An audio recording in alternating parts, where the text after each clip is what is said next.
Irmão Horácio Bittencourt. Quero saudar a igreja na manhã deste dia na paz do Senhor, aproveitando que estamos todos em pé. Carta que escreveu Paulo à igreja de Roma, Romanos capítulo 12, versículo de número 12.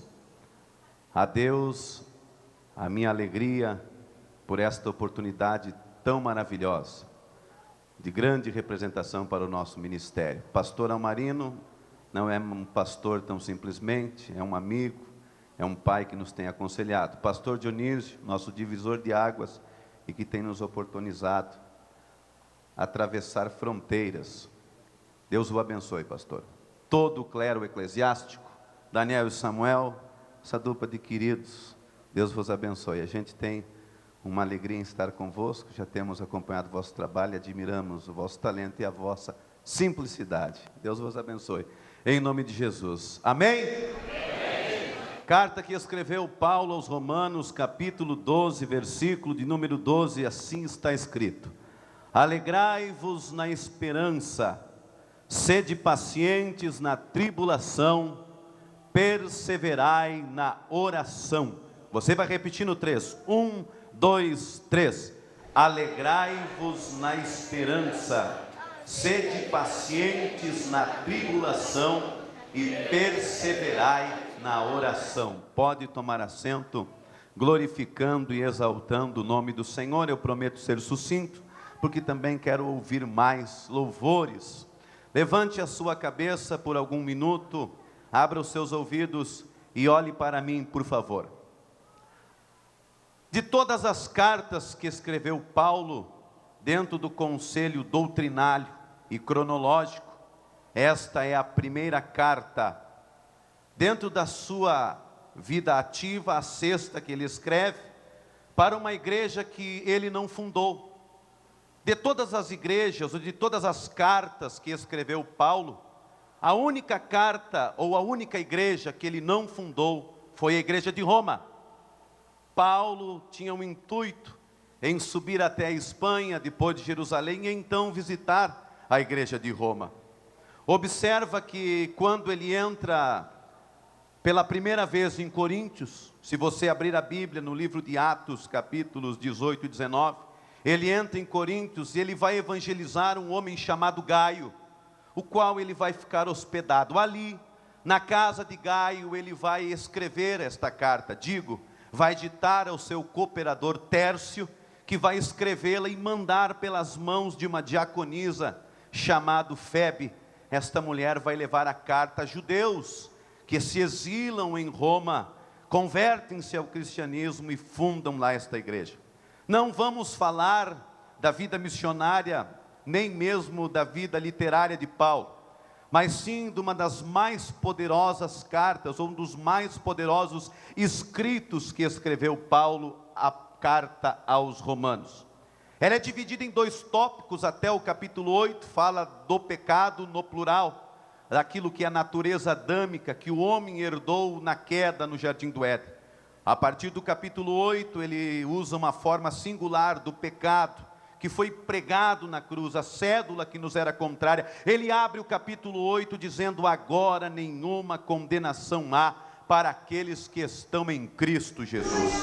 Mas em especial no capítulo 12, Paulo parece que prefigura ou vive os dias da igreja de hoje.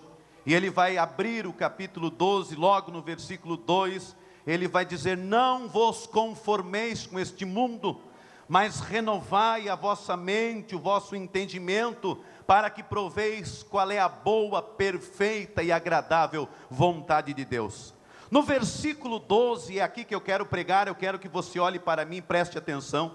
No versículo 12, Paulo vai ensinar-nos 3 elementos da fé cristã, 3 elementos pelos quais, se nós tivermos, nós vamos lograr êxito sobre a face da terra. As promessas de Deus vão nos alcançar. Os desertos serão mananciais de água para a nossa vida, se nós possuirmos estes 3 elementos. Ele vai dizer: alegrai-vos na esperança, sede pacientes na tribulação e perseverai na oração. São 3 elementos necessários, preste bem atenção, 3 elementos que eu e você precisamos para lograr êxito na nossa vida cristã. Primeiro, esperança. Segundo, paciência e perseverança. Crente que tem esperança não esmorece. Crente que tem paciência, ele permanece em pé na dificuldade. Crente que persevera até o fim, alcança a vida eterna e as dádivas do Senhor Jesus Cristo. Agora veja, irmãos, o que é esperança? Se você abrir a carta aos Hebreus, no capítulo 8, diz que a fé é o firme fundamento das coisas que se esperam e a prova das coisas que não se veem. Agora Paulo diz para nós: sejamos alegres, tenham alegria na esperança. Mas como ter alegria naquilo que os nossos olhos ainda não viram? Como podermos ter alegria com aquilo que as nossas mãos ainda não palparam? Mas é simples. A minha e a tua esperança não está fundamentada em ONGs, não está fundamentada em reinos, não está fundamentada em posição social. A minha e a tua esperança está fundamentada em Jesus Cristo, que está sentado à destra de Deus e está invadindo esta igreja na manhã deste dia. Agora, enquanto o irmão Daniel e Samuel louvavam a Deus com o hino do Davizinho, eu gosto muito do Davizinho. Alguns historiadores costumam dizer que ele tinha a sua cabecinha ruivinha, e quando ele se esguiava pelo meio do exército, os seus inimigos diziam: lá vem o cabecinha de palito de fósforo, ele é pequenininho, mas quando ele vem, Deus vem com ele, e os inimigos caem por terra. Agora você observa que Davi é algo interessante. Se você observar, Davi guardou a esperança com alegria.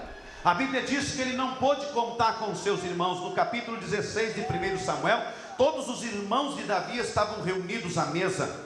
A Bíblia diz que ele não pôde também contar com o seu pai também não o chamou para a reunião com o profeta Samuel. Não pôde contar com o homem de Deus. A Bíblia diz que ele foi ter com o próprio rei Saul, que o desprezou e disse: Davi, tu não tem jeito de guerreiro, tu não tem aparência de guerreiro. Olha para o tamanho do obstáculo, Davi, o gigante aparelhado para a guerra. Nações ruíram diante da sua belicosidade, homens aparelhados caíram por terra, Davi. Agora tu tão pequenininho, tão miudinho, tão ruivinho, tão franzininho, da onde que tu vai lograr qualidades para que esse obstáculo caia por terra? É aí que eu acredito que Davi pega a sua harpa e vai confeccionar o salmo de número 121. Eu elevo os meus olhos para os montes, de onde virá o meu socorro? O meu e o teu socorro está no Senhor, que fez os céus e a terra. Você pode não ter jeito para o homem, mas Deus vai dar um jeito. Você pode não ter aparência para os outros, mas Deus escolheu você. Deus vai te levantar sobre a face da terra, e você vai ser uma flecha certeira nas mãos do valente. Veja, irmãos, olha que coisa interessante. Vamos caminhar pela Bíblia. A Bíblia é bom. A Bíblia diz, se você abrir a Bíblia lá no livro de Hebreus, capítulo 6, diz que a minha e a tua alma está ancorada em Cristo Jesus, que penetrou além do véu. Agora, se você estudar a lei da física, observa todos os barcos, olhe para mim, todas as embarcações na face da terra, elas têm uma âncora. Esta âncora serve para sustentação, base e apoio, para que ela se firme sobre o espelho das águas. Quando levanta-se uma grande tempestade em alto mar, é costume dos navios, eles soltam a âncora. Essa âncora vai descer, descer, descer, até que ela vai encontrar um ponto onde vai se afixar e a embarcação vai permanecer. Agora entenda, existe uma lei da física chamada empuxo. Dependendo da velocidade do vento que está sobre a superfície da água, cria-se em alguns metros abaixo da superfície redemoinhos. Estes redemoinhos pegam esta âncora, que outrora serviria para sustentar a embarcação, mas a lei da física diz que o empuxo, este redemoinho, alguns metros abaixo do espelho das águas, pega esta âncora que serviria para a sustentação da embarcação e puxa a embarcação para baixo. E aquilo que serviria para sustentação e apoio, agora vai ser o ápice da ruína e a embarcação vai tombar. A Bíblia diz que que a minha e a tua alma, todas as embarcações na face da terra, quando elas precisam de apoio, elas lançam a sua âncora para baixo. Mas a Bíblia diz que eu e você somos a única embarcação que a nossa âncora não está lançada para baixo. A nossa âncora está em Jesus Cristo. É por isso que quando você cai, Deus te puxa para cima e você fica de pé. É por isso que quando te jogam na fornalha, a mão do Senhor desce lá e te puxa para cima de novo. Eu quero te dizer que Deus vai entrar nessa causa, Deus vai entrar neste deserto, Deus vai entrar nesta fornalha, Deus vai te puxar para cima. A âncora da nossa alma, alegria na esperança. Sede pacientes na tribulação. Agora, como ter paciência? Olhe para mim, como ter paciência em dias de angústia? Você já viu alguém cantar vivendo dias de angústia, irmão? É só quando nós abrimos as páginas bíblicas, nós vamos encontrar homens e mulheres que, sustentados à âncora da sua alma, conseguem cantar em dias difíceis. Entendo, o escritor dos Hebreus escreveu no capítulo 10, versículo 36, que a nossa alma, ela está fundamentada. Ainda que tenhamos tribulações, com paciência venceremos as tribulações. Eu faço uma análise dentro daquilo que eu aprendo com José. José foi um homem que Deus fez promessas, e quando Deus fez promessa para José, José desceu 13 anos. Foram 13 anos de dificuldade, foram 13 anos de prova, mas ele permaneceu paciente, porque dentro dele tinha a esperança de um Deus que faz promessas e que cumpre. Se você analisar a trajetória de José, ele só desceu, evangelista Fabiano Fraga, 13 anos ele só desce. Ele vai parar no lugar mais baixo de um palácio, um calabouço. Ali a Bíblia diz que ele vai confiar em homens. Salmo 118, versículo 8. É melhor confiar no Senhor do que confiar nos homens. A Bíblia não está dizendo que não é para confiarmos nos homens. É melhor confiar no Senhor, a Bíblia diz, do que nos homens. Lá no calabouço, a Bíblia diz que ele acorda pela manhã e ele olha para o padeiro mor, para o copeiro mor. A Bíblia diz que os seus semblantes estão contristados, e então ele pergunta: por que a vossa face está descaída? O copeiro olha para ele e diz: nós tivemos sonhos, terríveis visões aqui, por isso a nossa alma está contristada. Conte-me o vosso sonho. Disse o copeiro: no meu sonho eu vi 3 sarmentos. Dos 3 sarmentos saía um cacho de uva, o qual eu tomava e espremia na taça do rei, e tornava a dar a taça à mão do rei. A Bíblia diz que José olha para o copeiro com semblante alegre e diz: isso não é nada, em 3 dias, os 3 sarmentos são 3 dias. O ofício, o vinho que tu toca, que tu devolve à mão do rei, é teu ofício. Em 3 dias tu será restaurado e tornará a servir a taça na mão do rei. Vendo o padeiro que José era homem de Deus: espera aí, eu também tenho um sonho. Eu também sonhei, e no meu sonho eu vi 3 cestos, e o cesto que estava sobre minha cabeça estava cheio de manjares, iguarias do rei, e as aves vieram e comeram desses manjares. José olha para ele e diz: o teu sonho, a interpretação é pior um pouquinho. Os 3 cestos também são 3 dias. Os manjares que estão no cesto sobre a tua cabeça também é o teu ofício. Mas a interpretação é essa: em 3 dias a tua cabeça será pendurada no madeiro, e a tua carne será dada às aves do campo. A Bíblia diz que no final daqueles 3 dias aconteceu como disse José. Agora José, pastor, vai chegar para o padeiro, para o copeiro, aquele que ele ajudou. E a Bíblia diz que ele chega e diz assim: olha, eu te ajudei na tua hora mais difícil, na hora que você mais precisou, te estendei a mão, e eu interpretei o teu sonho. Agora você vai chegar diante de Faraó. Faça menção do meu nome, porque injustamente eu fui traído pelos meus irmãos. Eu não pedi promessa, foi Deus que escolheu, foi Deus que chamou, foi Deus que colocou, e quando Ele coloca e escolhe, está feito, porque Ele é poderoso. Injustamente eu fui parar no Egito, mas eu fui fiel ao Senhor. Lá o diabo tentou me passar uma rasteira, usando a mulher do eunuco Potifar. Sim, sei que ela era bonita, mas maior era a chama que inflamava a minha fidelidade. E eu disse para ela: longe de mim pecar contra o meu Senhor, por causa da minha fidelidade, eu vim parar nesse lugar. Quando você chegar diante de Faraó, faça menção do meu nome e ajude-me como eu te ajudei. Quantas vezes que nós contamos com alguém, ajudamos alguém, e esse alguém na hora mais difícil nos vira a costa.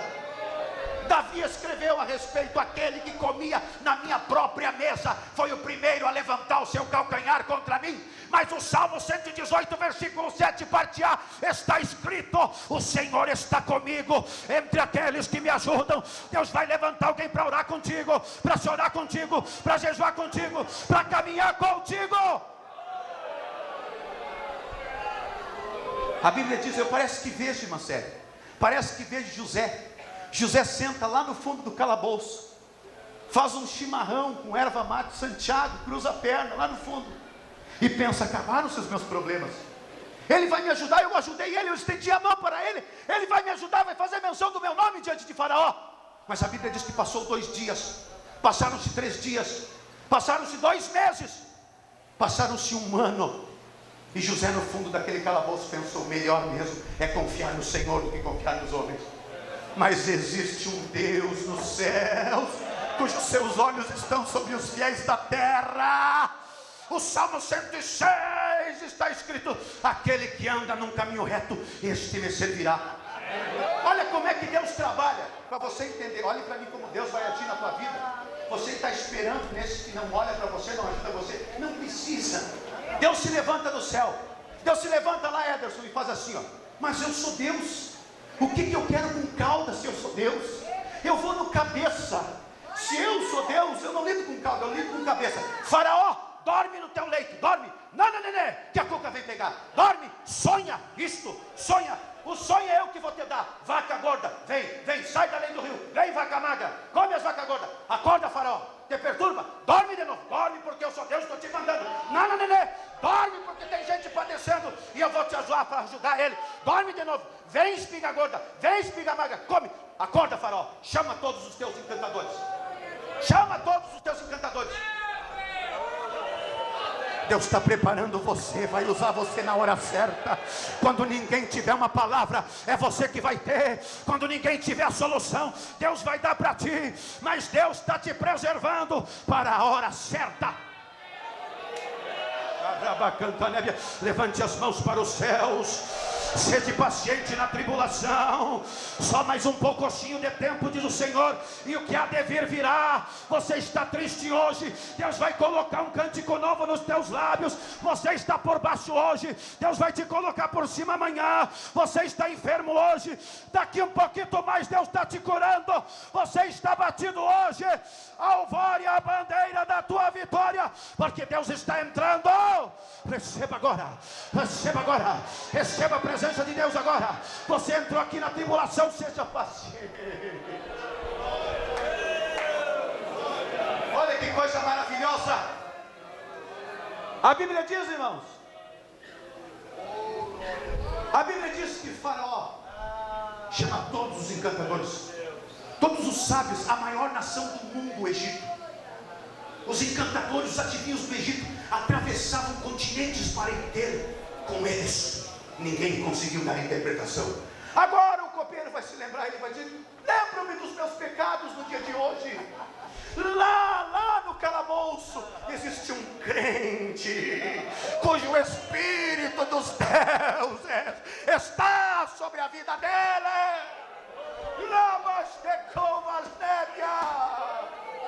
A Bíblia diz que eles vão descer onde José está. 13 anos, irmãos, 13 anos. E a barba de José vai ser feita. As vestes de José vão ser mudadas. E aquele que estava por baixo, em menos de uma manhã, Deus vai o colocar por cima. Olhe para cá, olhe para cá, olhe para cá. A Bíblia diz, irmãos, que José vai cuidar daqueles que o maltrataram. Porque crente faz isso. Crente não paga mal com mal. Crente que é crente, ele paga mal com bem. A Bíblia diz que queriam destruir Israel. E a Bíblia diz que tinha um homem de Deus, Eliseu, que discernia tudo que se tramava dentro das câmaras secretas do rei Ben Ben-Hadad. A Bíblia diz que quando eles chegaram em Dotã e cercaram a casa do profeta, tinha um rapaz que não era um pouco espiritual, chamado Geazi, que acordou e disse: meu Deus, profeta, existem tantos cavalos, tantos cavaleiros dos soldados assírios, que estamos perdidos. A Bíblia diz que Eliseu levanta-se e diz: eu vou orar ao Senhor, rapaz, para que tu tenha alegria na esperança, para que tu veja o mundo espiritual. Deus vai abrir os teus olhos, você vai ver que tu não está só nessa caminhada. A Bíblia diz que ele orou, os olhos do moço se abriram, e ele viu carros e cavalos de fogo, e ele entendeu que são mais os que estão conosco do que os que estão com o inimigo. Agora a Bíblia diz que eles vão entregar o exército de Samaria nas mãos de Eliseu. Eu parece que vejo Eliseu, olha para Deus assim: agora Deus, eu mato com eles, eu acabo com eles. E Deus diz: não, rapaz, crente que é crente não mata inimigo. Eu botei ele na tua mão agora você vai cuidar dele, vai dar comida para ele, ele vai ter que comer na tua mão. O inimigo pensa que vai te destruir, não vai, não. Deus vai colocar ele na palma da tua mão, e você vai ter que cuidar dele, para provar que você é crente de verdade.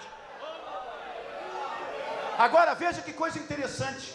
A Bíblia diz que morreu, todo mundo conhece a história de José. A Bíblia diz que morreu Jacó, e agora os mesmos que traíram, os mesmos que invejaram. Olha, irmão, eu quero, você sabe disso, quando tem Coca-Cola, que a gente gosta de fazer umas galinhadas, Coca-Cola e galinhada, começa assim, depois vai pro churrasco, né? Mas começa com Coca-Cola e galinhada. Rapaz, até os inimigos vão lá, né, Gel, para comer com a gente.